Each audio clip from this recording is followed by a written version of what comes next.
Today we have an interesting talk on laboratory management, including the inventory management, LIS, and costing. The chairperson for today's session is Dr. Kunal Sehgal, Director of the Sehgal Path Lab from Mumbai. And the speaker for today's session is Dr. Sujay Prasad, the Director, Newbark Anand Academy of Laboratory Medicine from Bangalore. I am Dr. Ramaswamy, and along with me is Dr. Mohini. We are the moderators for this session. Dr. Anita Bojes and Dr. Sumit Gujral are the webinar hosts. A couple of instructions for the audience. One main instruction is please do not send an annotation request, as that will disrupt the flow of the presenter. And there will be a couple of questions which will be posed by the speaker related to the talk, and please answer in the chat box.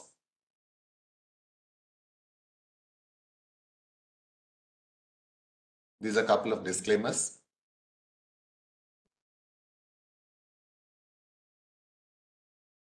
Before going to the talk, a quick reminder that we have a next slide seminar on cervical cytology, a case-based approach on liquid-based cytology-based cases by Dr. Hemant and Dr. Jennifer from CMC Vellore on 7th September. And on 12th September, we have a slide seminar again on hematology, on leukemias, on flow and molecular case studies by Dr. P.G. Subramanian from Mumbai. And I will hand it over to Dr. Sujay, sir. Thank you, Dr. Ramaswamy, for that quick introduction. And I would like to know if my presentation is up and visible. Okay, thank you very much. At the outset, I would like to thank Dr. Sumit Gujral for being courageous enough to give me this topic and talk on laboratory management, including inventory, LIS, and costing.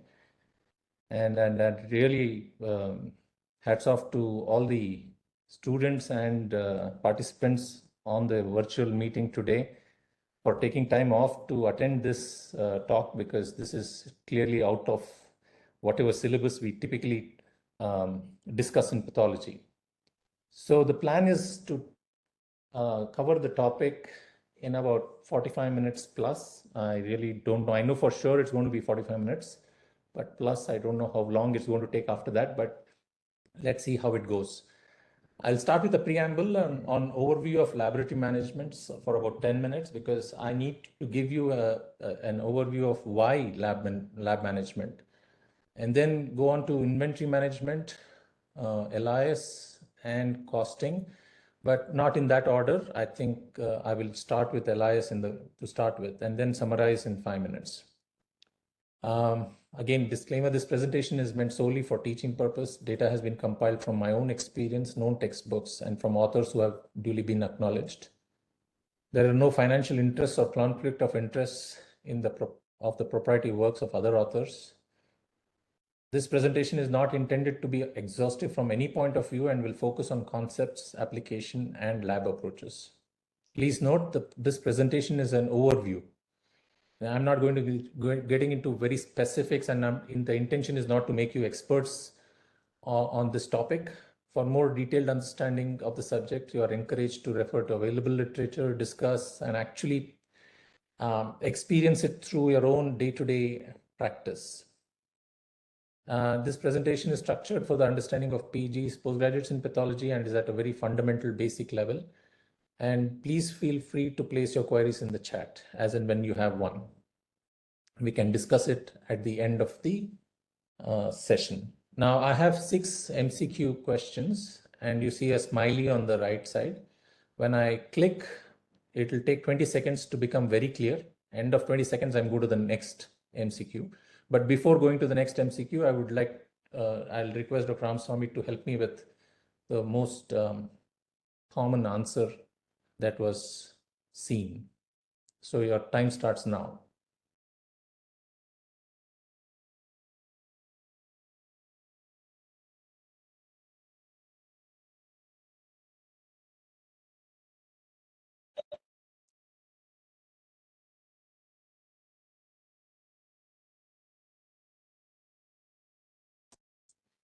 Okay. Most are going with 2, sir. Okay. The next question is, laboratory information system helps reduce errors, improves efficiency, improves turnaround time. All of the above.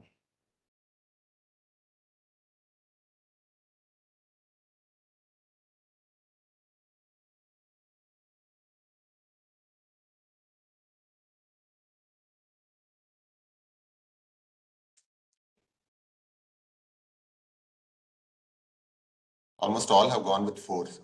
Okay. What is the difference between data science and machine learning? There's no difference. Data science is part of machine learning. Machine learning is part of data science, none of the above.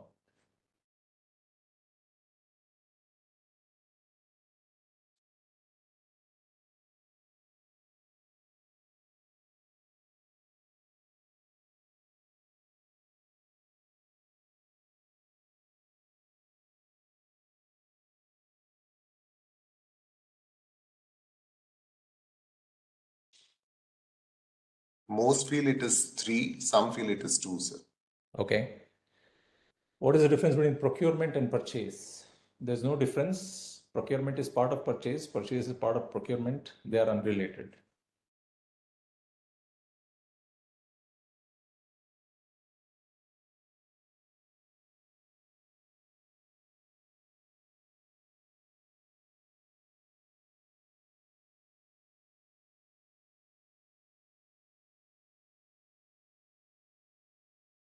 Most are going with 3, sir. Okay. What is the difference between inventory and assets? There's no difference. Inventory is fixed asset and used for more than one business year. Fixed assets are used within one business year and none of the above.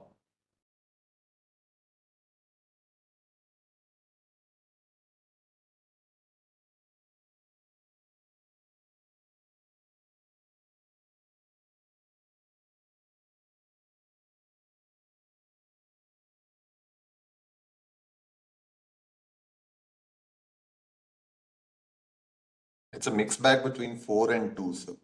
Okay. The last one, what is the difference between costing and pricing? There's no difference. Costing is what the customer is willing to pay for the service. Pricing includes all expenses are incurred to provide the service and none of the above.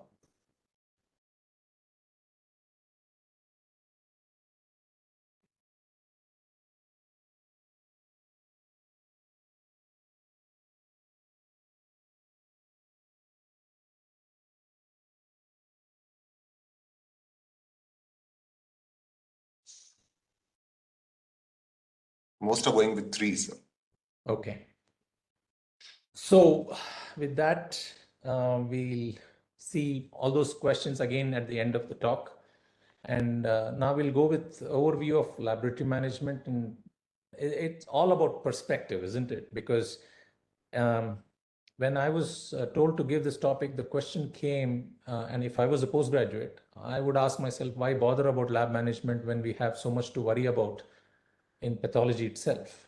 And I would say I agree, because we have a lot to catch up with: histology, cytology, hemat, clinical path, molecular path, genomics, IHC, array, digital path, computational path, and the list continues. There's no end to it.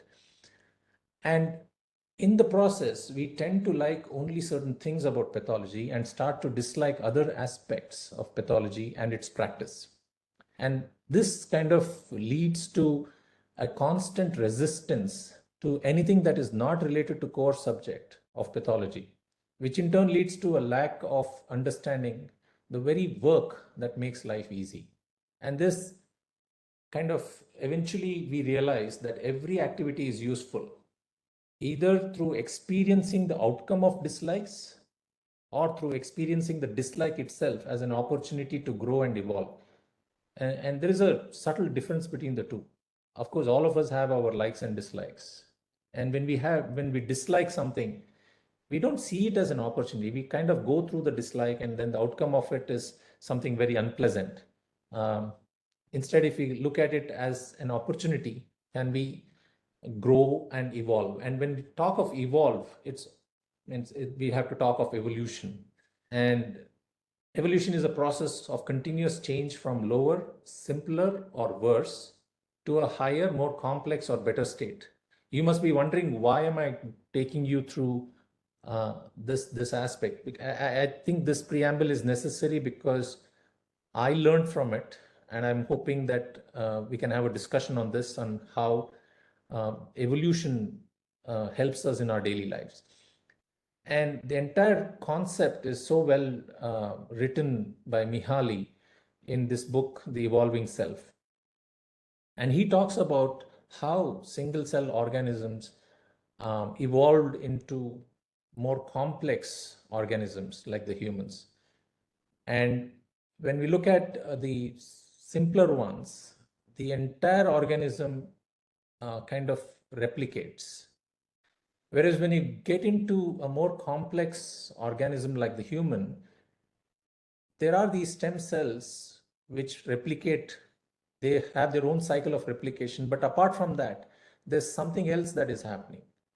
They undergo what we call as differentiation. And that is the key for the complexity.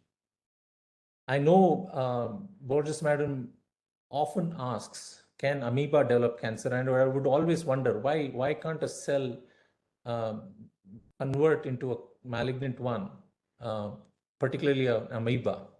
And that's where I think it's important for us to understand the second part of evolution.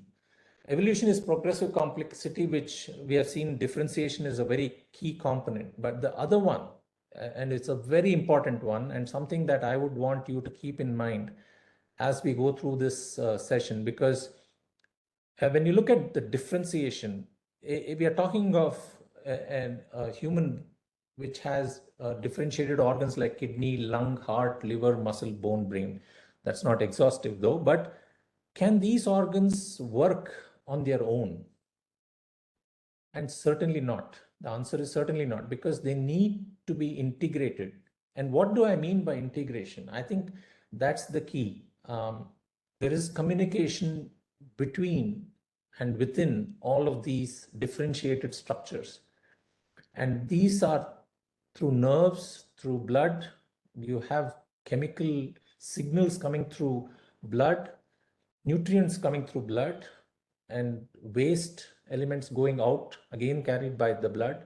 Then you have hormones and the immune system. All of these kind of integrate the differentiated structures, and that provides the entire organism its ability to function individually. So only cells which differentiate have the potential to develop into a cancer. And I would go a step further and say most likely cells that differentiate but do not integrate are at risk of developing into cancer cell. So it's important for us to understand that evolution is a balance between differentiation and integration. And I request you to consider this in your own journey as you go forward, as you specialize, as you differentiate into a pathologist, and within the pathology into a surgical pathologist, a hematopathologist, or molecular, or any of those. So when we look at from that perspective, the entire crux of the situation is that we are in a laboratory where a patient approaches the lab, whether it's in the private or in the college or anywhere. It is through a consultation, a clinical consultation, that the patient is made to come to the laboratory, and the laboratory is expected to give a report. That's as it's a very helicopter view. And how do we understand the entire lab management within that part? And the biggest thing which comes to us, because we are all doing our pathology or having completed our pathology, it's purely technical. And each of those departments that I have put on are essentially specializations within the technical part. Now, add to that, you will have a department that is looking at quality.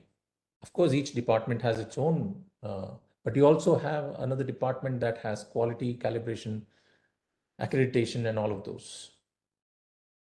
And then you have inventory, where you have a whole lot of aspects that we need to look at. How we handle materials, supplies, reagents, reorder level, purchase, and that's in a department of its own. And then you have the human resource department, which looks at training, appraisal, compliance, and the requirement of the manpower.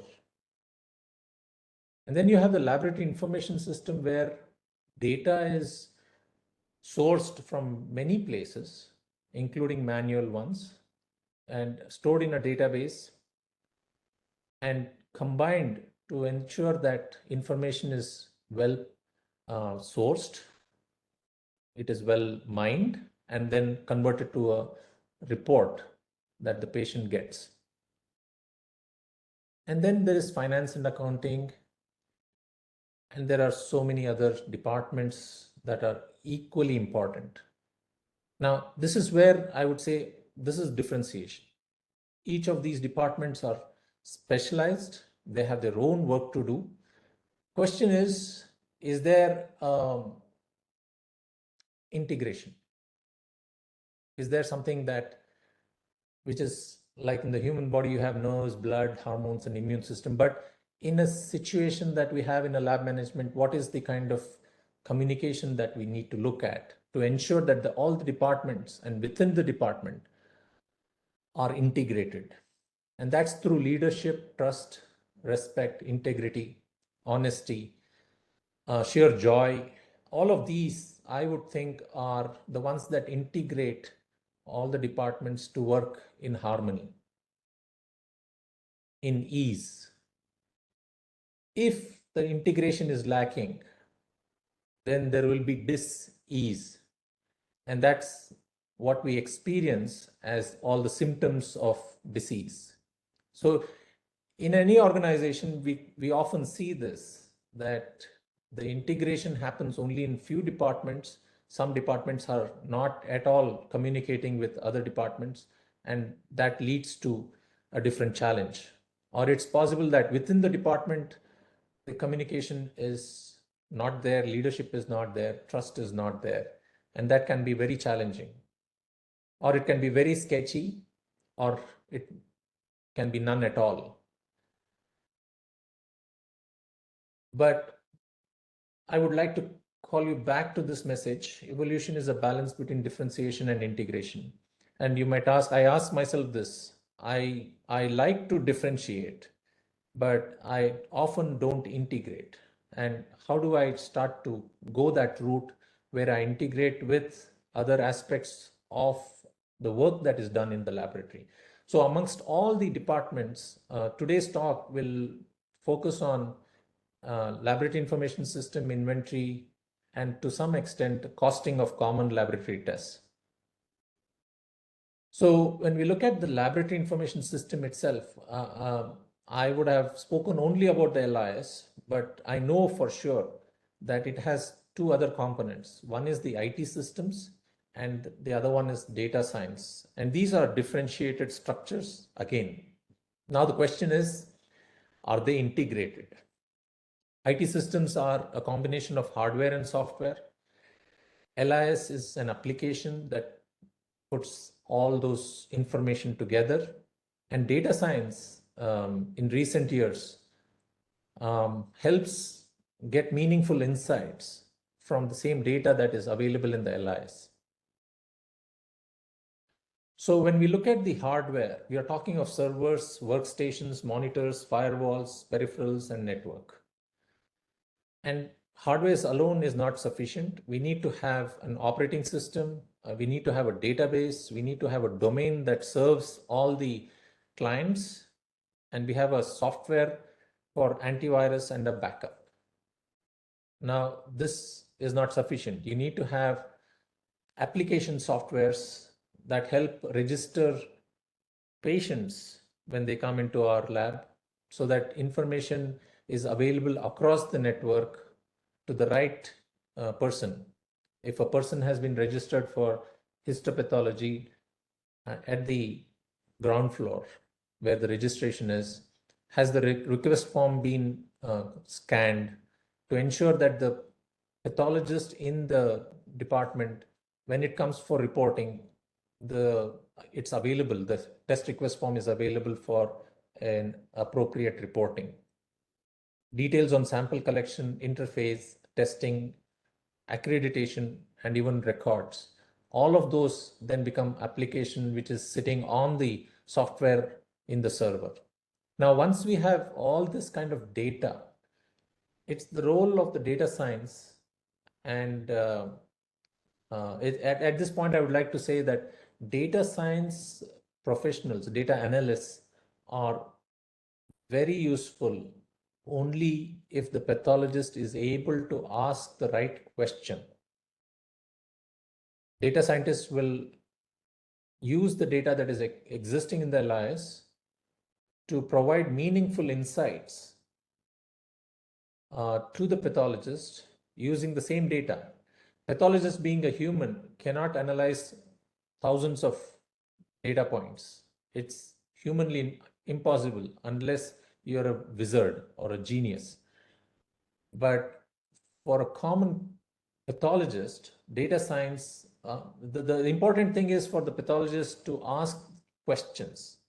And the data scientist is able to provide that kind of a view of the data. And once we have this in place, I think the report becomes, we can generate the report that is right report at the right time to the right person at the right cost. You see here, they're all differentiated structures, but each of them feed into the other seamlessly. If the integration is not there, you will realize that even though you're a differentiated structure, the report will not be available at the right time for the right person at the right cost. So only if you're differentiated and integrated, we are able to support the patient's request. So then comes why IT systems. The purpose of an information technology system is to help people carry out their work and achieve their objectives within an organization. And I would look at it as if it's like providing roads and rail infrastructure in the country. Now, if you don't have this basic infrastructure, it's going to be extremely difficult to transport material from one place to the other and actually go about doing productive work. At the end of it, when you have the IT systems and it's well integrated, who benefits? I think the first person to benefit is the patient, and then who are our customers essentially, staff and employees, management, and finally investors. Okay. And finally investors. So when we look at the IT system, what is it? We are talking of hardware and software. Hardware consists of servers, workstations, monitors, firewalls, all of those. Software includes the operating system, the domain server, application server, the relational database servers.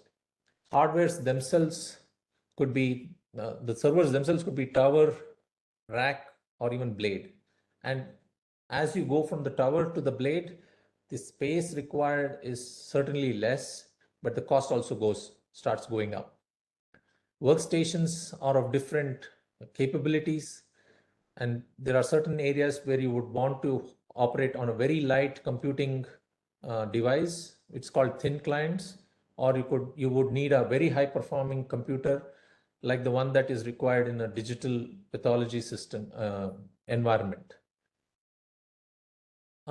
We need peripherals like keyboards, tracking devices, barcode scanners, printers. All of them are necessary to complete our work. And then there is this network that helps us reach out to experts within the organization, in the intranet, or across geographical locations using a firewall or a virtual private network, which is called VPN. Or we could go outside and reach out to the customer through, again, a firewall or a VPN, and finally go beyond into the World Wide Web.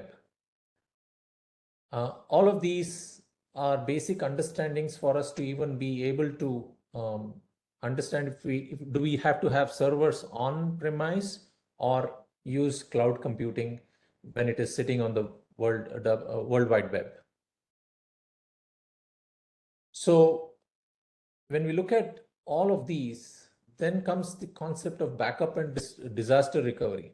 Now, disaster recovery is a strategic security planning model that seeks to protect an enterprise from the effects of natural or human-induced disasters such as tornado or cyber attack. So whether it's a physical meaning earthquake, there's physical damage to the server, or if there's a virus that attacks the database, in both instances, it can be extremely challenging to come back on track. So a disaster recovery plan aims to maintain critical functions before, during, and after a disaster event, thereby causing minimal disruption to business continuity. The operating word is business continuity. We cannot stop providing service to patients because there's a lot of critical information that needs to go out. Whereas backup is the copying of data into a secondary form, into an archive file, which can be used to restore the original file in the event of a disaster event. So disaster recovery is a strategy, while backup is a solution. So let's look at an intranet itself. And you have a database which crashes, and then you can have a backup. That's going to straight away recover the database in the server, and there's no issue at all. But what if the network goes down? How do clients reach the server?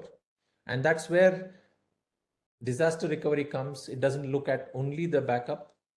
It looks at other networking issues and ensures there's a failover mechanism where there's a redundancy built in, and it ensures business continuity. So backup is part of disaster recovery. So when we look at LIS itself, or all of these are differentiated structures like I told you earlier, and it's important to ensure that all the three of them work seamlessly, and that can happen only through integration. We can't just have IT infrastructure sitting in our server rooms without the application, and then without the application, the data is not captured, and without data science has no role to play. So let's look at LIS itself and the needs of a laboratory in the LIS. Typically, I'm trying to be very simplistic here. A typical LIS has a registration module, a phlebotomy module, a testing module, and a reporting module.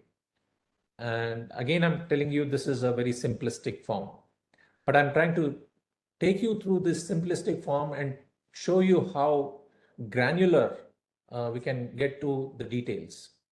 When I look at the registration module itself, it has many modules. Again, it's not exhaustive. I'm just giving you an illustrative example.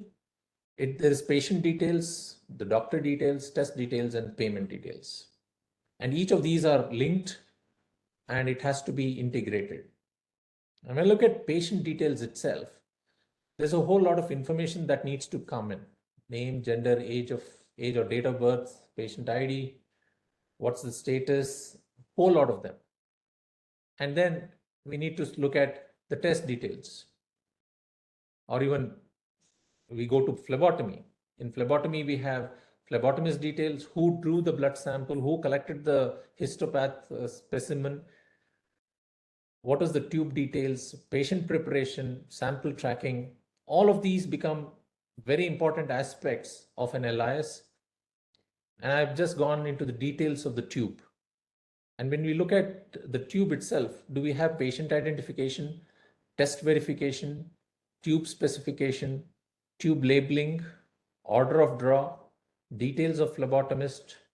Was there a single or a double prick? Was there a hematoma? Are these details being captured in the LIS? And record of completion. Once the phlebotomy is completed, it's important to ensure that it's updated in the LIS so that the person who's actually testing the sample knows when exactly the sample was collected, because the result is only as good as the sample that is being tested. Let's go into little detail into patient identification and tube labeling. And I would like to share with you the experience we have gone through. Early in 1998, it was 3 years after I joined the lab, we were handling about 150 to 200 patients per day, and we were handwriting sample IDs. And there were constant transcriptional errors. and these are on a regular basis. We used to have about 2 to 3 errors, and it was really troublesome because it was rework and inconvenience for patients. And these were daily non-conformances. Of course, at that time, I really didn't know what a non-conformance was, but in retrospect, I call them as non-conformances. And this is how I've just simulated some writing of those numbers. And this is how numbers were written. You see, there are 4 tubes in which 4 numbers are written. And then one of them, and this writing of this number is a highly underrated process. Sample identification itself at that point in time was highly underrated. At least today, it's much better. It used to be taken for granted with a high incidence of errors and inherently a human limitation for precise repetitive work. For example, this number that you see here, the person who's written it is the only one who can help me decipher whether this is 330512 or 572. And this becomes a challenge because if the person who's written the number thinks it is 512 and the person who's actually testing it, who is a completely different person, thinks it's 572, we have a major error that can lead to a disaster. Not only that, in this 4 tubes, there's another error that is already happening. The entire series is 329, 330, 329 series, and the person who has written it, instead of writing 329918, has written 322918, which again is a mismatch. It can cause patients extreme problems because if it goes to the wrong patient, then I think the entire results will be irrelevant for that patient. So typically the solution is a barcode, and we introduced the barcode, and it became so easy to label the tubes with clarity. Not only that, we started to bring in the information of the order of draw into the tube itself. So we know that this particular number has hematology, biochemistry, microbiology, and hematology again. In that particular order of draw, we have 1, 2, 3, and 4. Of course, what is missing here is the total number of tubes. If 4 were the only tubes, it would have been called 1 of 4, 2 of 4, 3 of 4, and 4 of 4. So order of draw becomes an important aspect of the entire work to ensure that errors are minimized. And can we capture this in the laboratory information system itself? Coming out and looking at testing itself, there are many aspects: tube arrival into the testing area, sorting into the area of activity, processing, testing, result recording, and tube archiving. Now, again, this is a very limited activity that I've put in here. There are many other activities within the department that gets done. Are we capturing all of these in our LIS? Then becomes the question. So if you look at tube arrival and tube sorting itself, I would like to take you through our own experience. You have incoming samples, sample sorting, tracking, and archiving. And when we had monthly meetings and we would analyze errors that were recorded, we would get information as to the root cause and how the current system did not have a procedure for receiving and sorting samples. So we had to bring in a corrective action and change the system. And for me, over the years, the very simple definition of quality is absence of errors. So if absence of errors is quality, then we need to start recording errors and ensure that it's analyzed. So coming to the receiving of tubes, this is the place where we receive tubes, and we have an input tray, we have a sort tray, and then we have an archive tray. And whenever a tube is kept in the input tray, it is taken to the barcode scanner, which tells us that there is a CBC for that, and then it is kept in the sort tray, and the person who is running CBC takes it to the instrument and brings it back to the input tray. And from the input tray, it again goes to the scanner, and then there's an ESR to be done. It gets sorted to the ESR, goes to the ESR rack, and then comes back to the input tray. And then again looks for the next test to be done, and it's giving the information that it needs to be archived. So it goes straight to the archive rack. So laboratory information system is the ability to manage information through the use of IT systems to ensure that the human that is going about doing his work does more specific work. Repetitive works which lead to errors is not there for him. The system takes care that the steps followed are in the right order. I generally do not blame the human for errors because the system allows the human to make that error. And if the error happens, we would need to change the system to ensure that gap is fixed. And that's the role of the LIS for me primarily. So this person is essentially sorting the tubes into the trays and then going about doing his work. So we essentially looked at errors from the LIS itself and then managed it and then converted knowledge to wisdom. So the message here is quality is absence of errors. Consider identifying, recording, analyzing, and eliminating errors. And it's like magic that the quality improves. So from there, let's look at tube archiving. And this again, long back when we had our NABL assessment, we had a assessor who requested my staff to retrieve an old sample, which is about not old, that old. It's about 2 days one. And my staff unfortunately took about 15 minutes to retrieve the slide. And the assessor had already raised a non-conformance saying that the lab does not have an efficient way of retrieving samples. And the solution we had to implement using barcodes, scanners, IT, computers, and uniform racks. So then from there, we started to capture data every time a sample moves through a specific process. It could be the time of when the patient entered the lab, time of registration, time of sample collection, time of sample receipt in the lab, time of analysis, time of validation, time of reporting, time and space of sample archiving and storage, and time of sample discard. All of these are now in the laboratory information system, and I shared this with you here. So this is in 2009, actually. The sample, I know who is registered at what date and time, when was it collected, when was it delivered, what was the process that it went through, finally who archived it, where is it stored with in a particular rack, and the coordinates B9, and is the sample discarded, when was it discarded, and who discarded it.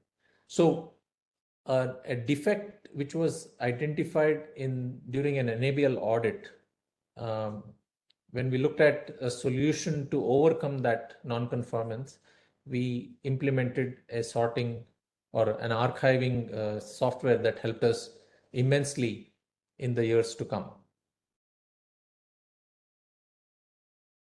So from there, let's look at reporting. There are many activities in reporting: verification, auto verification, certification, report generation, and finally report delivery. And all of these are again kind of integrated. When you look at auto verification, there are 4 basic or fundamental checks that needs to happen: a QC check, a sample integrity check, a reference range check, and a delta check. And delta check is nothing but comparison with the previous visit values. And all of these lead to what is called as auto verification. And LIS is the place where this can be done very efficiently. Manually, it's just not possible. So again, taking you through a very important aspect of reporting, And it's a simple test, an experience that we have gone through, and I never forget this. It was a pregnancy test which was reported as negative, and the lady called and she told me, "Doc, you have reported it as negative, and I've done the test at home and it is positive. What do you want me to do?" And I said, "Madam, please don't do anything. We'll repeat the test with a fresh sample." And I know this is going to be a consumer forum case because this is a disaster. A report which is positive has been given as negative. And the procedure, as I'm talking on the phone and ending the call, my staff comes running and she tells me that she's done a blunder. And I said, "What happened?" She said, "The test was positive, but while entering it in the register, it was negative." I said, "That's fine, but what about verification of the test result by the supervisor?" She said she has taken the register to the supervisor and the test device was sitting on the supervisor was in the second floor. So she took it to the second floor, showed it to the supervisor, and this lady is a very diligent worker. The supervisor looked at her and countersigned the report again. So a result that was positive was entered as negative and signed by two people, verified and countersigned. Now, is it a human error or a system error? The technologist was very good in her work, and the supervisor did not verify the result by looking at the pregnancy test device itself. So the root cause is visual inspection of the result was not done. The problem is not related to the person doing the test, and problem is not related to the person supervising the result. The system allowed the error to happen because verification was difficult if the supervisor was not in the department. So with this, what we did was we realized that the image of the device, which earlier was only in the staff who was doing the test, had to be made available in the laboratory information system. So we attached a imaging device to the laboratory information system, and we started to capture all the manual tests that we do. So in this, we have a pregnancy test, and you see the result entered in the LIS, a positive test. So when I brought this imaging into the system and I told them we have done a blunder in pregnancy test and this is the solution, my staff were quick to tell me that we can start using this for blood grouping, tube tests. We capture all our culture plates, whether it's negative or positive, on the imaging device and make it available to such an extent that these images of the culture plate are now being looked at data science and trying to predict by looking at the colonies what organism it could be. So verification of test result is now system based. It's no longer human based. Just to let you know, that error which happened with pregnancy test way back has not happened over the years. I'm not telling it's never not going to happen at all, but the frequency has come down so much that we don't have to worry about that error that often. So when the technologist captures the image of test device, there is confidence in him that he's doing the right thing. He's capturing the right device in the right place. So quality is absence of errors. So consider identifying, recording, analyzing, and eliminating errors. And it's magical how quality will improve.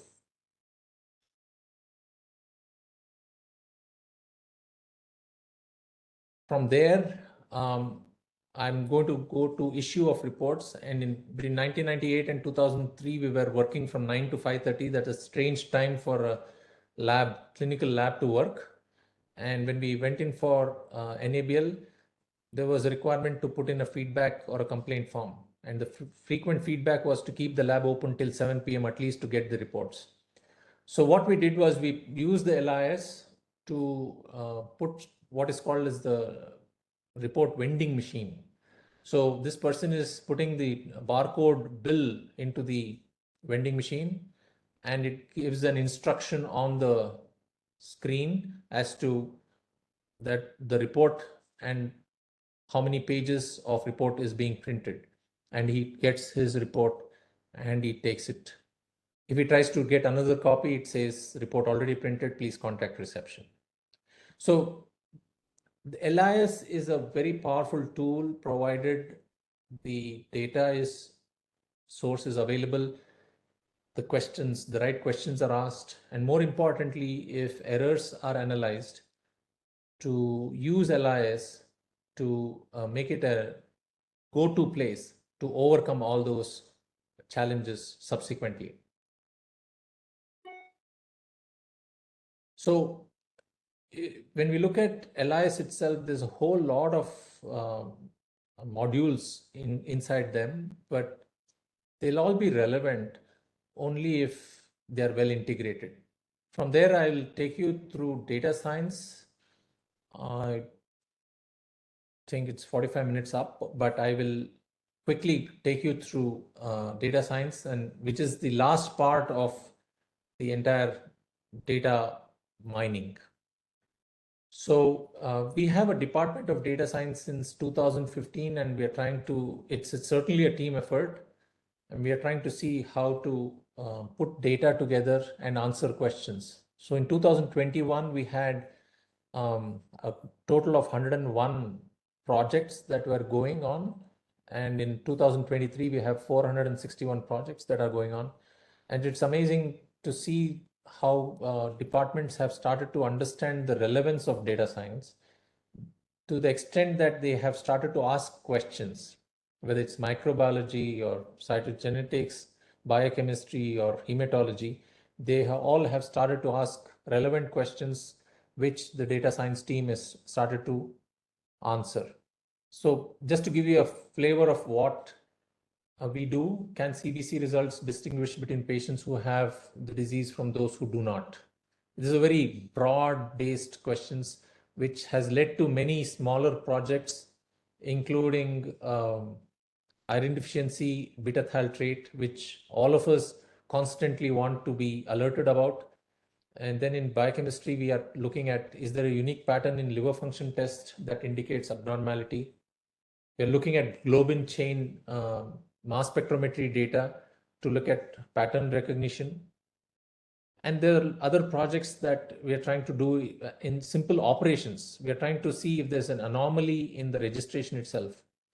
A very simple example, which is very logical and which can be done in the LIS itself, is a PSA for a lady or a CA125 for a male. All of these can be quickly questioned and alerted to the anomaly. The use of data science and AI is also in some of the instruments that we use, and this one is a 55-year-old male with massive splenomegaly with complete blood counts.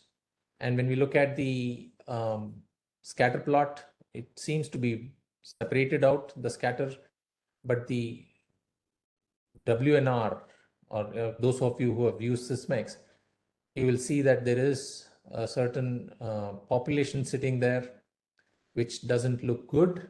And when we look at it under the microscope, and again, these are digital images from a digital morphology scanner, and these images clearly show that they are hairy cells. The reason I'm telling you this is kind of integrated into our workflow. And if we had only the digital morphology without getting integrated into our workflow, I don't think we would have been able to pick up these cases from the cell counter plots.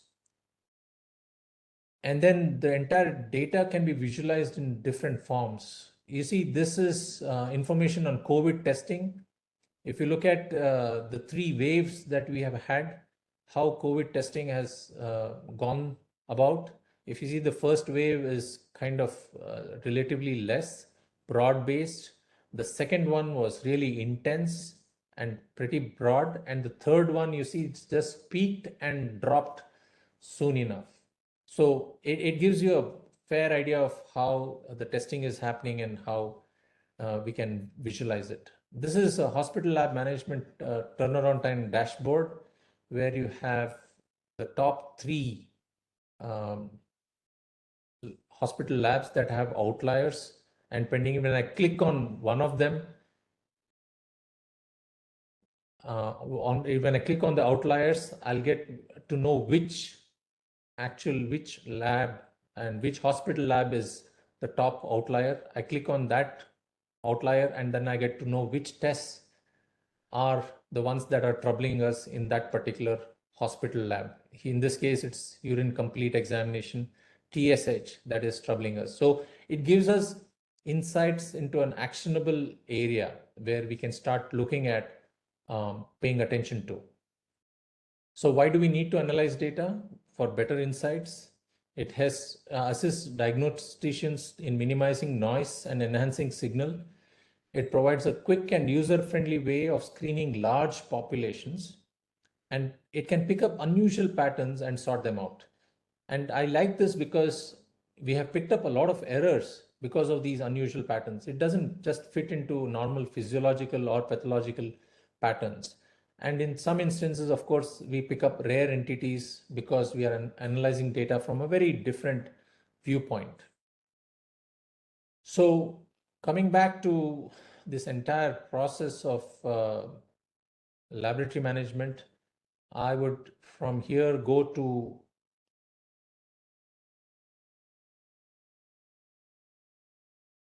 in procurement and inventory. Now, I'm not an expert on this. I still am in the learning phase, and I did learn quite a bit for this presentation itself. But procurement is a range of activities involved in obtaining goods or services needed to support daily operations, including but not limited to sourcing, negotiation, purchasing, receiving, inspecting goods, and keeping records of all activities. But what is the purpose of procurement? I think that is very important. In general, the procurement teams work to obtain competitively priced supplies that deliver most value. I think that's the operating word. While on one side it's competitively priced, I don't think it's the role of procurement to only go with competitively priced products. The operating word is most value. So if you look at it, if you have a good test methodology, it is better to look at a competitively priced good methodology rather than going with a low cost, cheap methodology, which can be very troublesome to the patient and to the lab.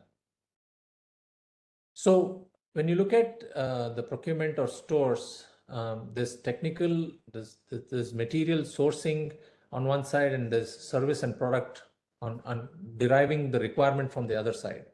And the requirement could be clinical requirement or business requirement. And when we start to look at the entire standard itself of ISO 1518, and though I have put it as 2012 here, the latest standard is 22, it has a requirement within the standard where the supplies, external services and supplies, and laboratory equipment, reagents, and consumables are specific clauses within the ISO standards where labs have to pay attention to both the sourcing and purchasing. So when you look at the principles of procurement itself, it should be based on fair and equitable process. The entire workflow should be transparent without involvement of personal interests. Decisions shall be as objective as needed. Procurement process should strive to select most appropriate supplier for needs of laboratory lab user, primarily looking at quality and economically relevant process. Procurement should aim for mutual growth and development. It shall give due and highest consideration to select material and services that will ensure customer satisfaction. Now, this is very important to keep in mind. There's a disconnect between customer satisfaction and the procuring of the material that is needed for the customer satisfaction. And I think what is important is the term integration. End-to-end integration will ensure that the incoming material is most appropriate for the customer satisfaction. Procurement process should build trustworthy relationship without compromising the interests of both parties. During the process of procurement, the relation should be win-win. The lab should communicate clearly its intentions of business service to the patients. This will allow the vendor to communicate their intention to serve the lab with the most appropriate method, both quality and economically. So the key takeaways, procurement is a vital business function. When managed efficiently and done well, it can help improve customer perception of lab quality and increase business profitability.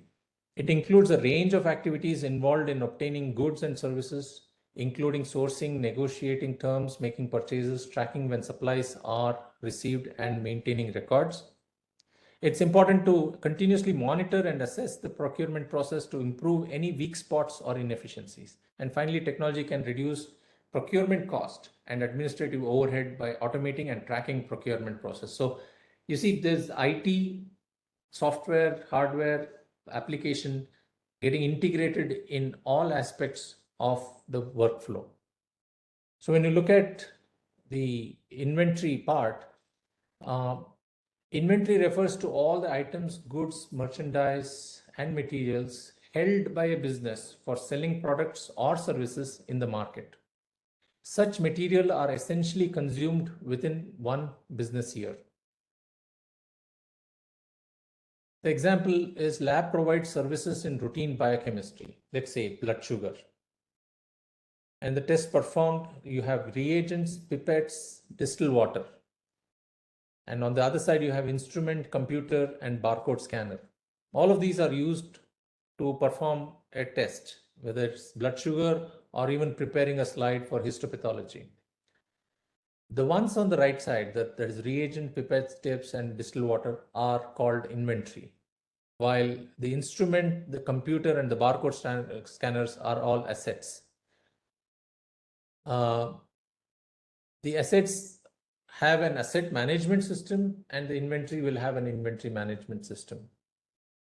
And when you look at the inventory management system, it can have a starting point where there's a requirement of reagent in a department, and that's where it is called an intent.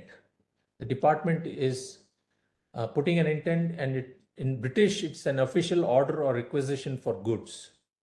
And this is making a requisition generally by the technologist, senior technologist within the department. And that leads to approval of an indent by the department in charge, who will verify, which will get verified by the warehouse manager. And if the stock is available, it will, stock will, if it is available, it will be transferred and by the warehouse manager, and then received in the department by the technologist and consumed. When it is consumed, it's very important to ensure that the consumption is entered into the records, and whatever is remaining in the machine should also be entered. Now, if the stock is not available, it is converted to a purchase indent and taken through a purchase with an approval. It is converted to a purchase order, after which it goes to an approval. And then if there's a need to amend the purchase order, it goes through a different workflow. And if there's no need to amend, it gets done. Once the supply is received, there is a goods received note or GRN, which is approved, and invoice entry is made, which is done into the accounting software. If the goods received is without purchase order, it has a separate activity. So there are modules for inventory management system, which includes the department, warehouse, purchase, accounts, and masters. And this is a general workflow that we have built to show everybody, whoever is part of this entire process. This is, you can say this is part of that integration that I was referring to, a communication between departments, within departments. So when there is a workflow chart like this, everybody involved in the entire inventory management system, including the technical departments, would understand this better. And if there's a separate workflow for amending the purchase order, a separate workflow for goods received note without a purchase order. And then there is creation of an item master, item price master, item department master. So you see, the inventory management system, while it appears to be very simplistic, it can get a very complex yet a very well defined workflow for the staff to go about their work. So procurement is the process of acquiring goods or services from supplier, and inventory is a company's stock of physical goods, generally used within one business year. From there, I moved to costing of common laboratory tests, and I can assure you it's not going to take more than next couple of minutes. I'll be completing my talk. So what is costing? Costing is a type of accounting that works to assess an organization's total cost of production or service. And I had to really do my research on what is accounting. Accounting is the process of recording, classifying, analyzing, and interpreting the business transactions, which can be measured in terms of money. And it looks at both direct and indirect costs, fixed and variable costs during each step of production or service. This type of accounting data is calculated internally, but is not shared externally. So you really don't give cost accounting to anybody outside the organization. It's only for internal consumption. Costing implies a few things. Cost of individual product or service, cost at the department level, cost at the entire organizational level. So you will see that departmental costs are at a higher level than test level cost. And who should be knowing this costing? Any lab that reports CBC, for example, will need to know costing of CBC. And who should know? In an individual lab, it's usually the lab pathologist or the lab manager. In medium to large labs, it could be the pathologist, it's manager finance, the chief finance officer, or even cost accountants. Many organizations have costing accountants, which is a very skilled activity. And when you look at the cost of per CBC, you can have a general idea how much it's going to cost. But that's a rough ballpark figure based on certain inputs. But as you keep increasing the details that are used to ensure that the costing of the CBC is made, the accuracy of the costing improves. And it's better that we go in that direction. So whether it's small, big, large, charitable, or research lab, all of them need to be looking at costing because there's a significance. And what is the significance? There needs to be a financial planning. Generally, for material cost in any organization is generally between 20% and 30%. This is a thumb rule. And you would want to know what is your own material cost in your lab. If it is more than 30%, you would want to drill down and understand which is the test that is pulling the material cost to more than 30%. It also is necessary for profitability analysis, cost control. Once you know what the costing is, it provides you with decision making and cost control, performance measurement and evaluation, pricing strategy. Very important. Pricing strategy is necessary to price your service appropriately, not too high, not too low, just appropriate for the customer to be able to avail your services, at the same time for you to provide quality service without loss. So basic elements of costing includes direct costs, indirect costs, cost allocation, cost classification, cost accumulation, cost analysis, and all of these have their own kind of definitions. Direct costs are costs that can be traced to the product or service. Example, if I'm taking CBC as an example, reagents are directly related to the cost of CBC. I can't perform a CBC without reagents.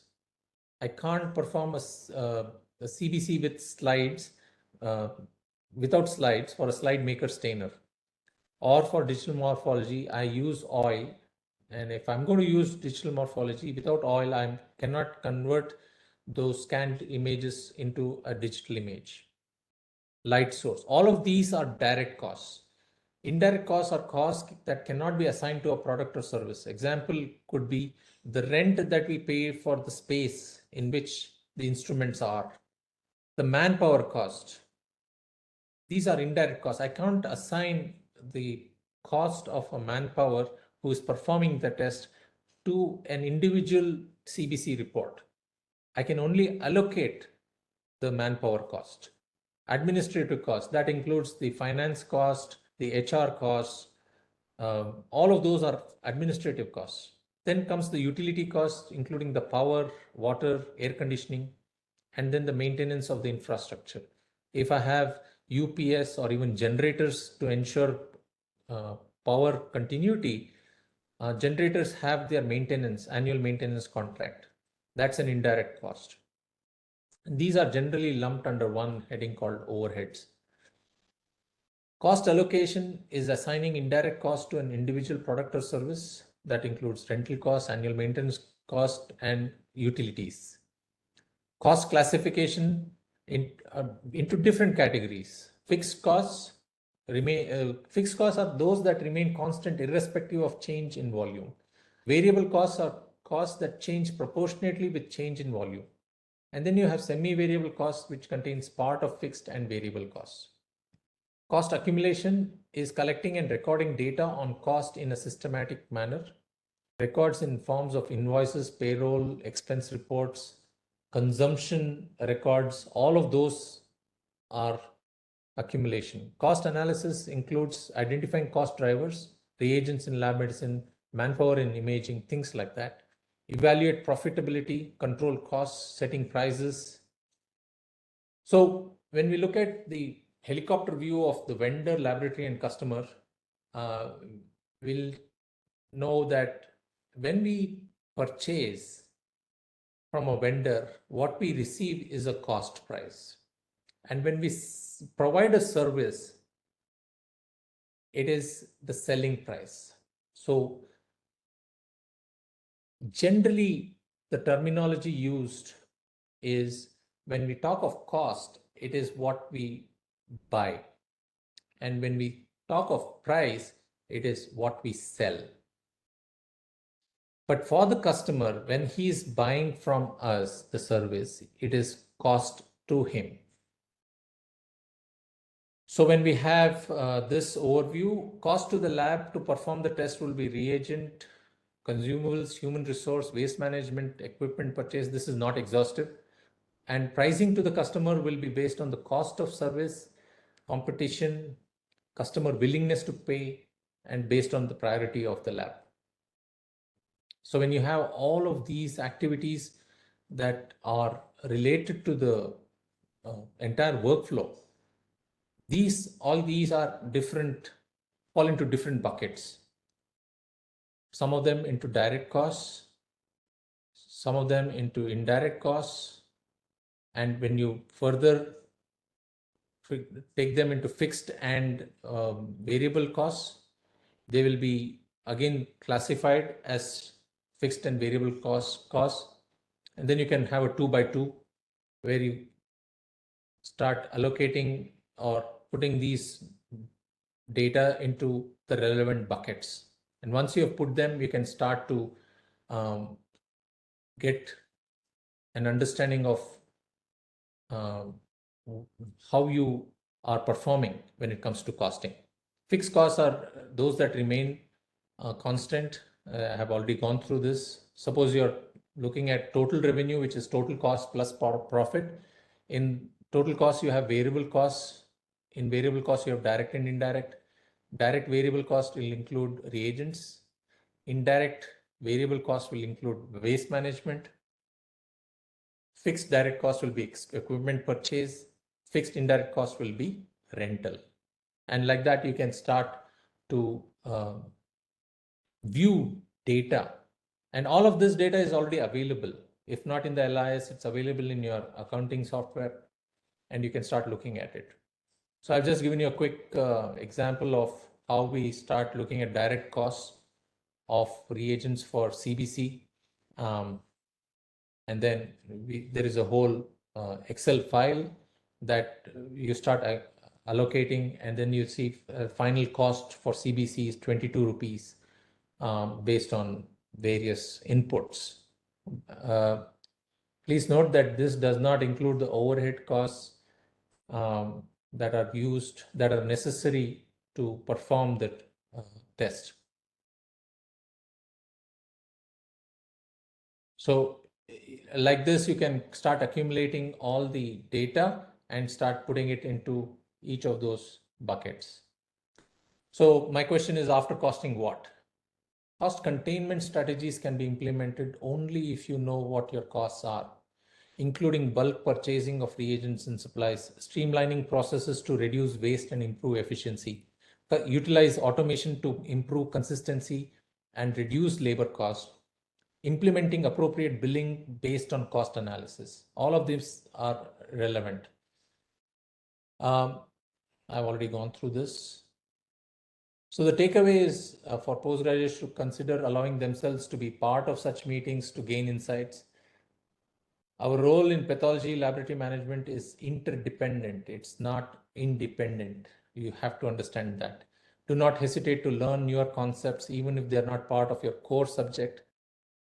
Gather data regarding a few tests in your lab, gather test components, determine resources used, gather cost data, calculate direct cost, allocate indirect cost, calculate total cost, and review and update regularly. The message I want to share with you here is one of us is not as smart as all of us. So don't think you have the ability to understand everything that is happening in this universe. Pay attention to what your core subject is, but be open to learning other aspects as well. So that brings me to the questions again.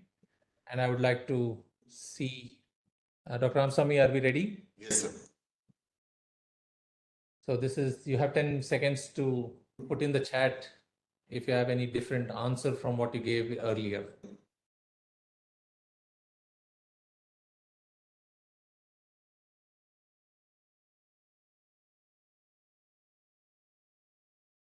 The audience can answer the post-test questions also. I think most of them are going again with 2 only, sir. Okay, so that's the right answer. So backup software is part of disaster recovery, and disaster recovery is only a strategy in which you apply redundancy, you apply backup, network failover. All of those are part of disaster recovery. Laboratory information system, I'm sure I think they have all got it right, where it clearly indicates that LIS helps reduce errors, it improves efficiency, it improves turnaround time, and so all of the above.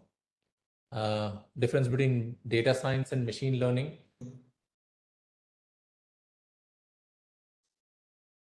I don't know if the audience could capture this in my talk, but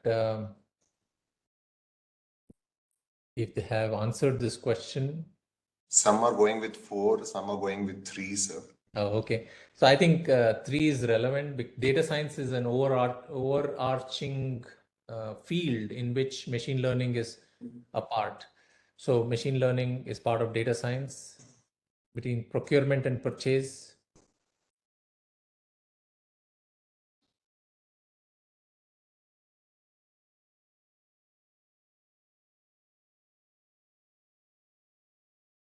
Do we have an answer here? Nobody is taking it as yet. Okay. So anyway, let's go with it. It's purchase is part of procurement, and procurement includes many other aspects. Purchase is only part of it. Difference between inventory and assets. I think we had a couple of answers in the 4, sir. Initially, they are given 4 and 2. Yeah. Audience, would you like to go ahead?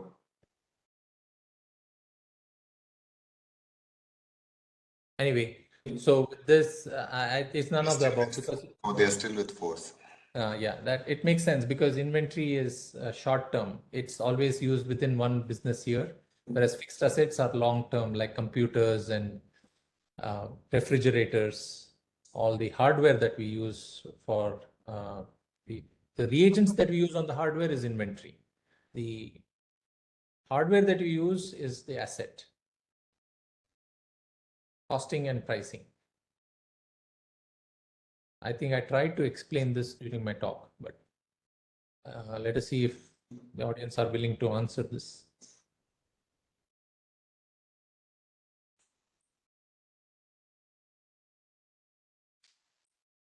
Any answers? 4 they're going with. 4 is correct because costing is what we pay to our vendors, not the customers. And pricing is what we provide to our customers and not to our vendors. So in summary, IT systems are infrastructural foundation for information management. LIS is a crucial pillar in managing information. Data science is the air in between. IT, LIS, and data science are a means to an end, not an end in itself. Every aspect of clinical laboratory practice is encased in information management, and use of LIS and data science enhances its efficiency. Understanding the workflow is often the starting point of effective use of LIS. And deploying LIS and data science helps to minimize errors and leads to better quality. Procurement, inventory, and costing are essential aspects of managing a pathology lab. Understanding the basics will certainly help in efficiency and effectiveness. These are simple concepts which can be applied to diverse lab volumes and complexities. Understanding the why, how, and what of procurement, inventory, and costing will provide immense sense of involvement in the lab work. Though as pathologists we are independent, when it comes to reporting slides, we are interdependent with all other activities for a smooth functioning of pathology lab. To live a creative life, we must lose our fear of being wrong. Sincere gratitude to my team of IT, LIS, and data science. Thank you very much for a patient hearing. And I request Dr. Kunal Sehgal to share his comments, and I'd be delighted to hear if there are any questions which I can answer. Thank you, Sujay sir. That was a fantastic overview. You took us through the journey of integration. I think for me was the buzzword throughout. And the challenge is that how you can integrate in day-to-day practice. And I must share with the audience, I have gone to Anand Labs and I have chewed Dr. Sujay's brains 1,000 times maybe. And a lot of examples which he showed you is what I have used in my lab also. And as Dr. Sujay was saying in the beginning, you may not be able to learn this in one day. This is a journey, and you have to take your experience along, take the experience of everyone else in the field, seniors, colleagues, contemporaries, and use that in day-to-day practice. As you understood, one thing which was always a saying, which always sticks to me, we were always taught that, jack of all trades and master of none is not good in pathology. And I would like to modify that statement that as pathologists, we have to wear different hats. And it's a must that we are jack of all trades and master of at least one.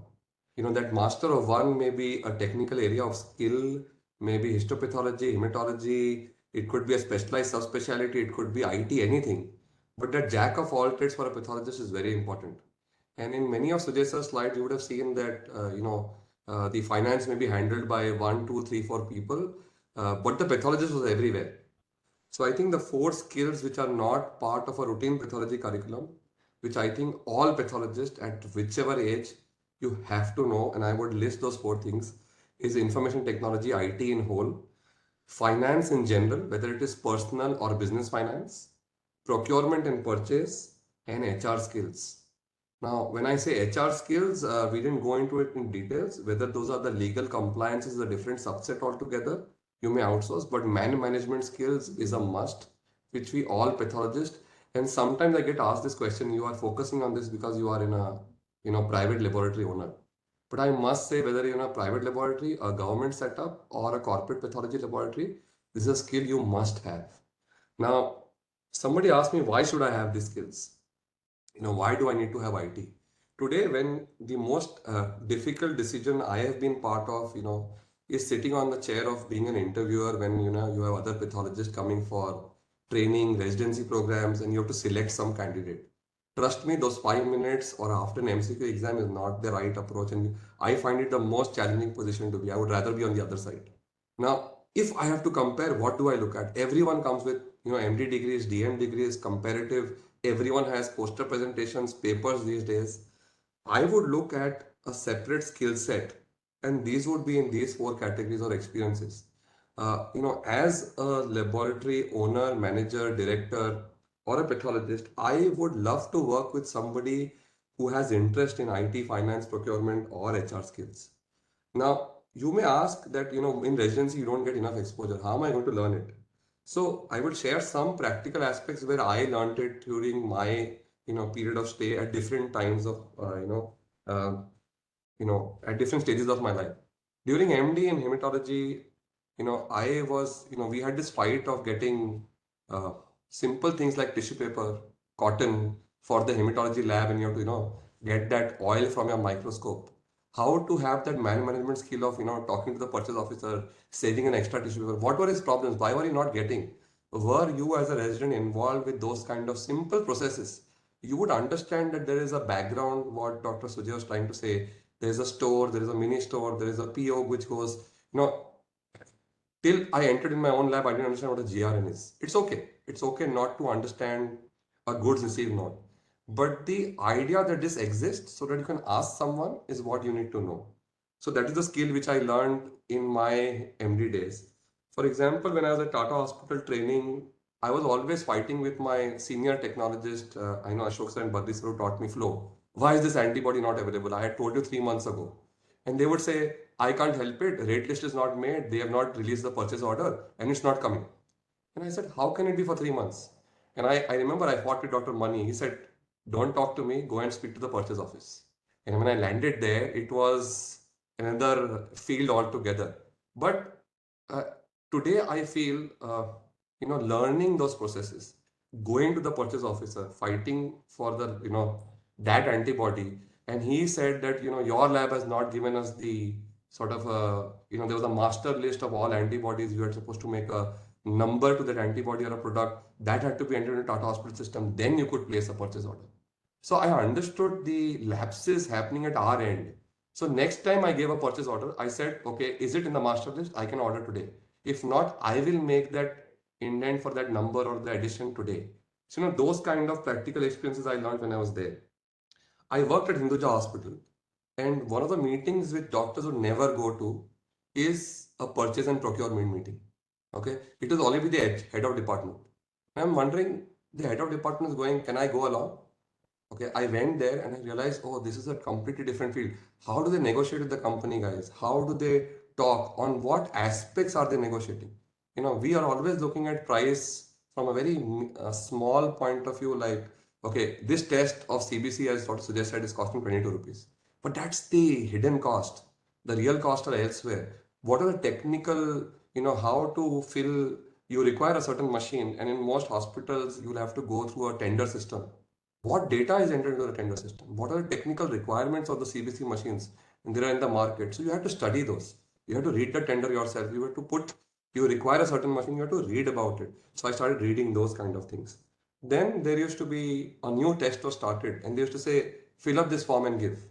And we realized that, we were complaining that, the hospital is charging this test very high compared to a, private lab. Now we are not getting samples. So that was a perpetual complaint from the lab. So I realized this is something, the form comes to us first. What are the mistakes we are making? So we realized we used to randomly, they used to ask, what is the man hours required for this test? And I randomly everywhere it was 2 hours, 1 hour. Okay. Now CBC takes 2 minutes. A flow cytometry sample might take 1 hour of the technician time. The cost of the man hours was very different. I learned a lesson that day that this is a table or an Excel table where that 2 hours I signed makes a huge difference. I learned a lot about purchase and costing of test from that department. I'm just sharing these examples of, often we get asked, where do I learn this? This is not part of my curriculum. It is there. It is something which you need to take interest and attend those kind of sort of meetings. Same way, HR interviews. We all attended the interviews as far as technically taking the interview, because you are the consultant of your lab or a pathologist. Even as pathologist, you can ask your seniors, can I attend an interview? And that interview could be of a technologist. That interview could be of a class 4 worker or a class 1 worker. If you're allowed, try and attend. Try and see what are the HR forms which are filled. Try and see what happens in an exit interview. Now, in my lab, I don't have an exit interview formally, I don't record it, but I always speak to my technologists, I take their feedback. Okay. So things are there. It is for us to take interest in these areas. Now, this is the broad idea I wanted to share about these 4 things where you, as pathologists in various aspects of life, can actually do it. What I will try to share is 3 examples of what Dr. Sujay actually showed. What am I doing in my lab? So, give it a little practical experience to things. I'm just going to share my screen for this moment. So, can you see my screen? Yeah. Is my screen visible?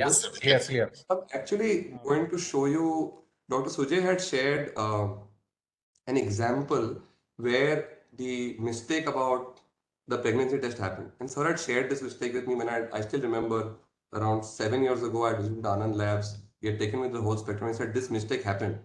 And I had gone through this mistake. In spite of systems, we had the same mistake happening for blood groups. Okay. Now, that system of a scanner I realized was not able to integrate into my system.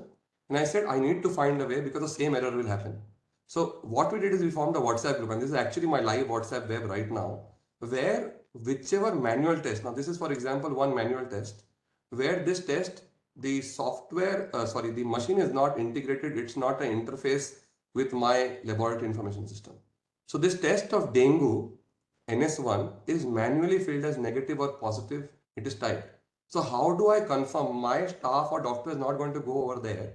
So every time they put that card test, this image of this patient name and number is taken by the machine. It comes on the screen. I match it with the patient ID entered by my staff. I see the result is negative. So while it is not perfectly integrated into my lab information system, while I'm authenticating my report in the system, this screen is there on my phone or on my WhatsApp web in my computer, which is on. So that's an example which we use day to day currently for integrating this. And I would say the same thing. Since that error of one blood group which happened, and the same thing happened, 2 people authenticating it. The report is B plus, but by writing it down in the system, it was A plus. In the book, the senior person has authenticated correctly B plus, B positive. But the doctor authenticating didn't see that report because it was checked by 2 staff already. So now it is compulsory that the doctor also sees this screenshot before they authenticate any manual test. So we have a separate workstation called manual, and all manual workstations photographs are there in our WhatsApp group for all our staff, and everyone has to integrate and check it. So whether you do it with a lab information system, whether you do it through a WhatsApp, the idea is to integrate it within your systems so that you don't make this mistake. So this is one example. The second example, as sir was giving to you, and I have shared a link of this presentation from our website on costing of CBC. We took a talk on this last year, but this is very important, and he shared how, the cost of CBC. So I want to share just a broad example. All those overhead costs we had calculated, I had shown how to calculate an example. This presentation is free for all. The fixed cost to the lab was 100 rupees. The overheads broadly. Those indirect costs, simple things like sample collection, your tube, your syringe, your needle, your cotton, tape, a printing of report costs say 2 rupees, a slide making cost, microscopy review. We pathologists forget to pay ourselves. Every time the discussion I hear is, why should I buy a 5-part machine? It is only giving me, I can see my own slide. You never charge, and here, minimal charge of 25 rupees per case for a pathologist. I don't think I can go lower than that. Okay. Analyzer cost divided. So, total cost came to 45. Now, direct reagent cost, I have written here 51. Sir showed you 22. The cost given to me by the company was actually around 25 rupees, which was marketed to us. But when we actually, calculated, I'm not going to the details of how it was calculated, but what happens is there is a cost per test, there is a cleaning cost, there is a control cost because we are a low volume lab, there is a calibration cost, post which you have wastage and repeats. So when I see my total running cost was 51 rupees. But in our mind, we are stuck with the 25-30 rupees per CBC run.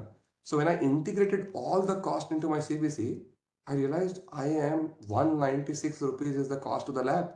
And we were, the typical way of competing is, can I charge my CBC 220? because my neighbor lab is charging 250 and I want a market. Are you going for 20 rupees as your profit margin? Is something which you need to calculate. An exercise which residents or with doctors and labs can do is take 2 or 3 simple tests. Start with something like blood sugar. Okay, you can take your consultant, ask them, give me a fixed overhead of your lab. You can take it as 100 rupees. But at least this variable cost, try and analyze this. Start with as simple as blood sugar. Then maybe you can go to a complex test like a CBC. But that exercise itself will tell you a lot about costing. And the best place is not to do this experiment in your own lab, is to do it at a lab you're working with. Because when you go to your lab, this is a concept a pathologist has to know. And again, we will keep cribbing and bargaining with the company guy to reduce the cost of CBC by 1 rupee. But that overhead cost, the cost of the rental of the UPS, the cost of the AMC of the the AC, the electricity which is on, we forget about those. And if you see, the company was selling me at 25 rupees, which is almost 1/8 the cost of my test. What about the remaining 7/8? What effort am I putting to improve? And does that come, if my cost of CBC goes up from 25 to 35 rupees for moving from 3-part to 5-part, that 10 rupees out of this 196 is not even 5%. Am I giving better quality and better service to the patient? Yes. If I am, then I should choose that machine, and not on the basis of it being 3-part, 5-part, or a 25, 35 rupees. So knowing costing will help you, do these kind of application in day-to-day practice. The next thing which we discussed about was inventory management. I've struggled on inventory management. That has been an area where for the last many years, it took us a lot of effort.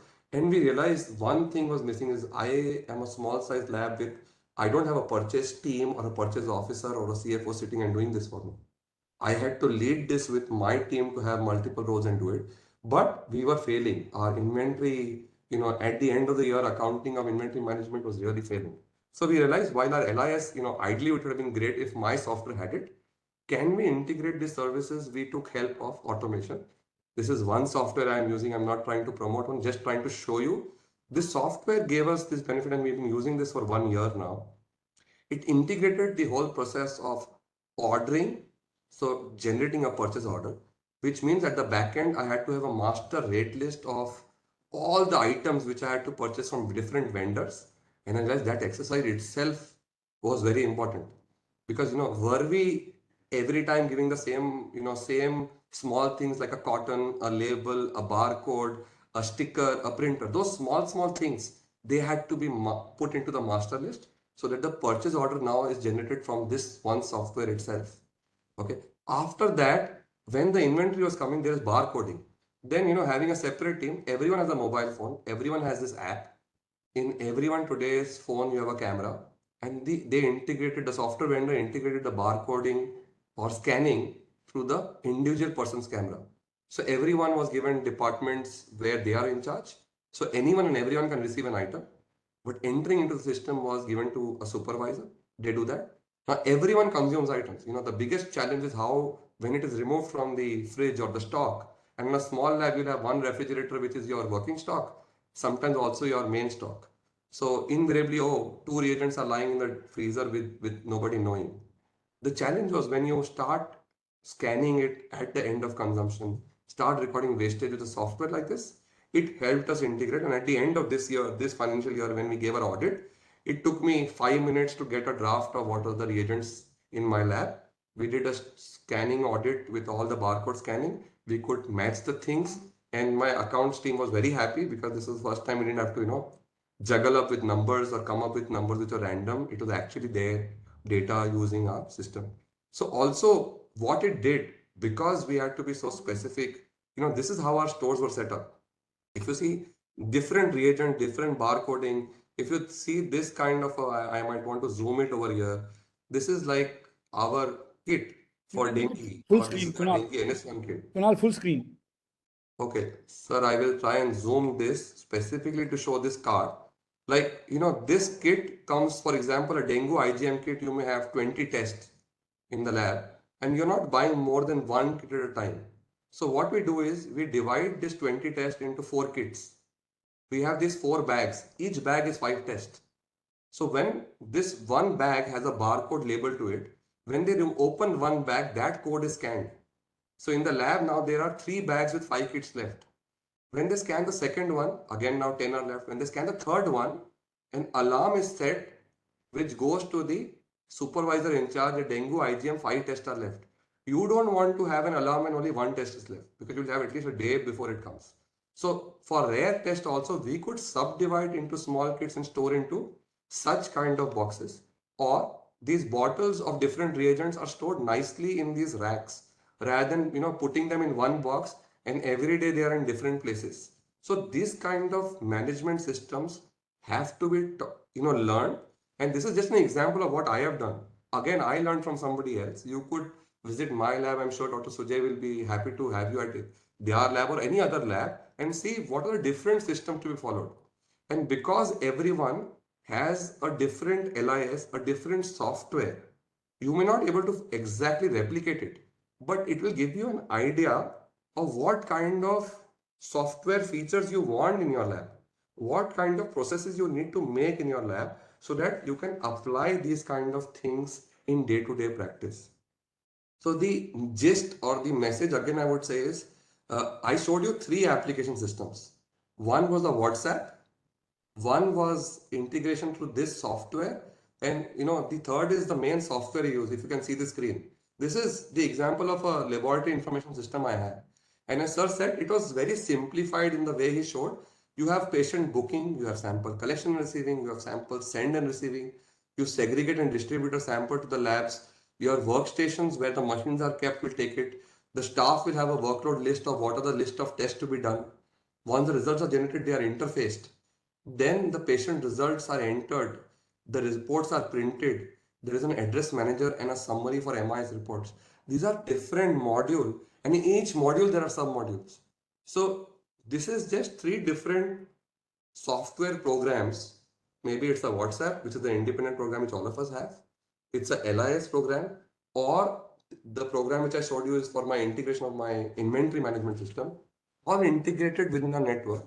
And without one or the other, and I'm not even talking about the financial accounting program, which currently I am using Tally, and you may have some other one.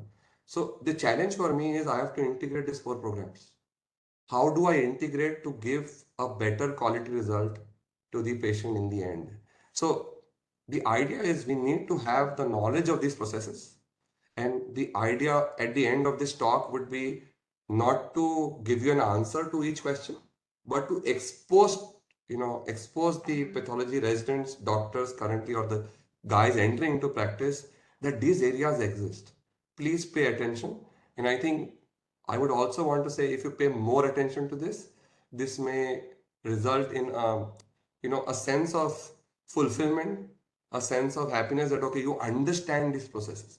Because as a pathologist, you are involved in each and every step of what was shared today from a very philosophical and a very broad point of view. I think that was the gist. That's all from my side, and I'll be happy to take questions with Dr. Sujay and have comments from or questions from the students. Thank you so much. Thank you, Dr. Kunal. That was so well put, very crisp. And like you rightly said, the idea of this talk and your providing your insights, the idea is not to make the audience experts in this area. The idea is to leave a seed in each one of us of the concepts, of the aspects that we go through. And one of the key things that I have experienced is do not have resistance to learning.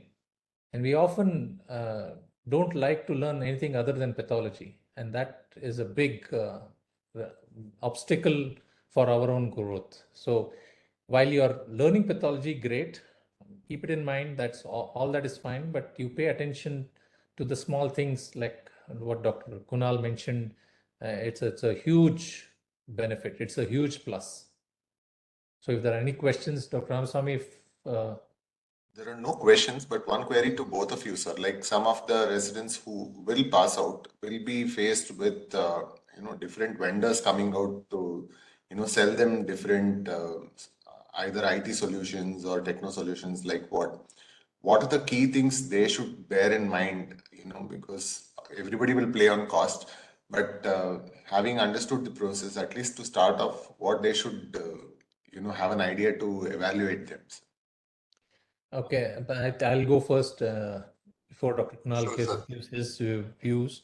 I would think each one of us have to do our homework before even calling the vendors for a discussion. And the homework is to understand what our vision is. Have we articulated our vision of what we want to do with the lab?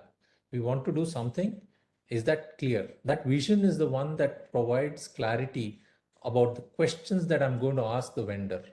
If my vision is to take care of the patient in the right way, then my questions will be in a particular way. If my vision is to make money, then my questions will be in a particular way. So if I have that clarity, then I will start to prepare those questions that I'm going to ask each of these vendors. And frankly, I have learned from the vendors every time I've asked these questions.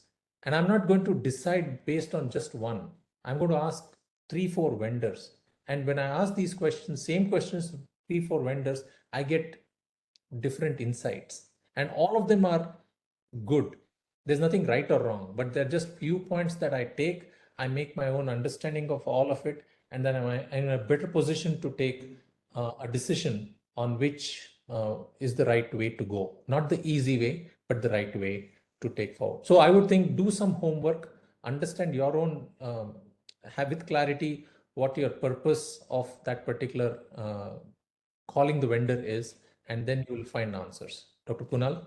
I totally concur with you. And the experience I went through is at my previous place of work, we were looking for change of software for the hospital. I was at Hinduja Hospital then. And I had some interest in IT, and as I said, you can take that interest or lead and say, what are the questions you're going to ask the vendor? So we did that kind of homework, set out a list to all the vendors that you need to have these minimum features before you come and present your software. So if those features which you require are not there itself, then you're not going to consider a vendor.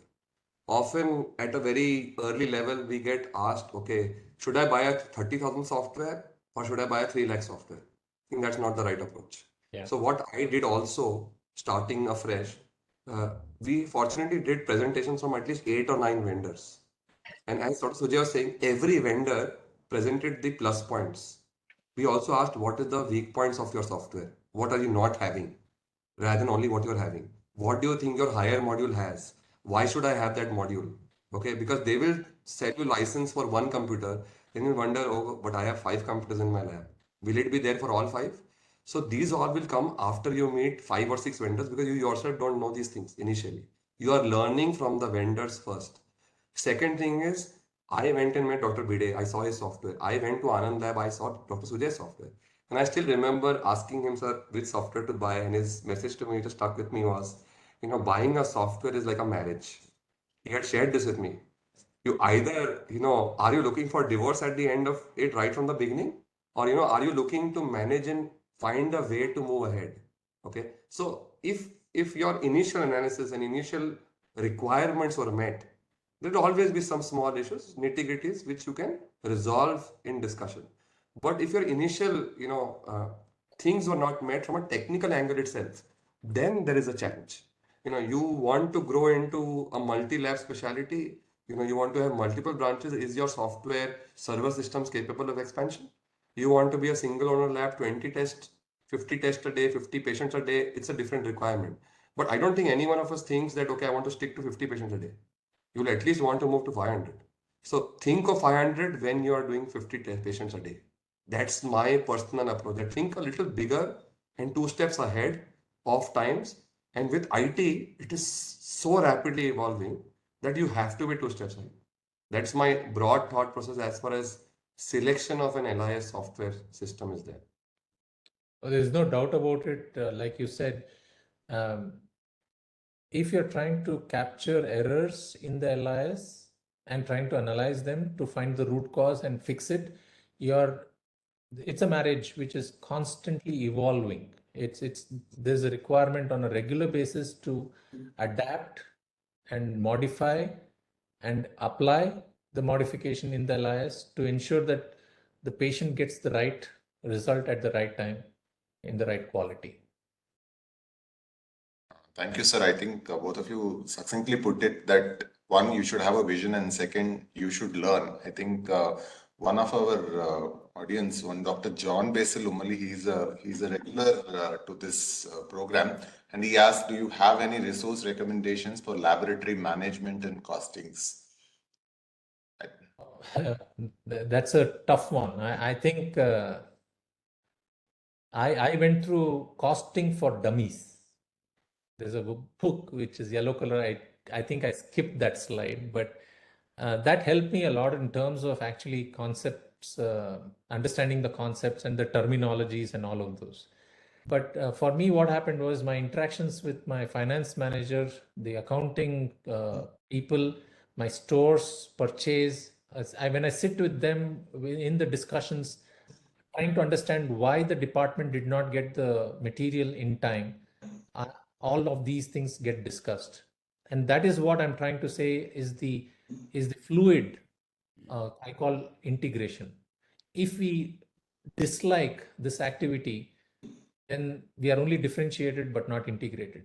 So please let go those dislikes and actually use it as an opportunity to be part of these meetings where you have an open mind, you just absorb what is being said, and you can apply that in future. Yeah, Ms. Sujay, I can add to it. Just to add to that, to John Basil's question, for costing, there is something called as activity-based costing. That's a basic principle for doing any costing of any tests. So it means if you do some kind of search in the PubMed engine, find few articles on activity-based costing, ABC. So 18 years back, we in Tata Hospital did a study on how much a CBC costs Tata Hospital. It's a government hospital. Like Kunal said, hidden costs, direct and indirect costs. So, but you can do that. I mean, there is a paper from our lab, which has, from CBC to flow cytometry evaluation, how much it costs. But the basic principle which we used was activity-based costing. And I'm sure there'll be a lot of literature and text available on that. Going to any purchase department of a hospital lab or your colleague's lab or even your hospital, asking them for that Excel of how they prepare, as Dr. Sujay said, spending time with them, how is the data entry to be done, what are the variables to be considered which will impact the cost of the test. And that's where I learned. I took that Excel and started filling it up. Then asking for the breakup of the cost pricing from the vendors. Prior to purchase of an instrument, a detailed breakup, we look at cost per cycle, but what is the actual running cost per test? Okay, what is the startup cost, for example, in a CBC machine? What is the shutdown cost? What is the control cost? What is the calibration cost?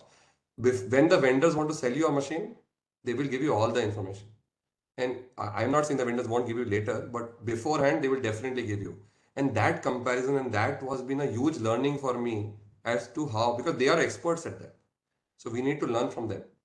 So, talking to everyone, and also they said, different departments, vendors, service providers is very, very critical. And I think what Sujay said, you have to know why are you doing it? His first point was, so I think it's very important, not only for your private labs, even for your government institutes. If there are some professors from medical schools sitting here in the audience, we also have to know, why do you want to start this test? Is it required or not? What reagent, what equipment? Many of us, we buy equipments and they're lying with us as white elephants for multiple reasons. So it's a question which you have to ask yourself. I think with the compliments from many audience, I think there are no more queries to the speaker. I thank Sujay sir and Kunal sir for this wonderful presentation. I would quickly put up the slide for the upcoming presentations. To the audience, we are having a case-based approach on liquid-based cytology coming up, the next slide seminar by Dr. Jennifer and Dr. Hemant from CMC Vellore. So looking forward for all your participation in that slide seminar. And thank you all for attending, and those who could not attend or join late, there will be always a replay for this session where you can again go back to the concepts which is taught in this session. and have a very good night. And thank you, sirs, for joining this session. Thank you, Kunal. Thank you so much, Ramaswamy. Thank you. Thank you,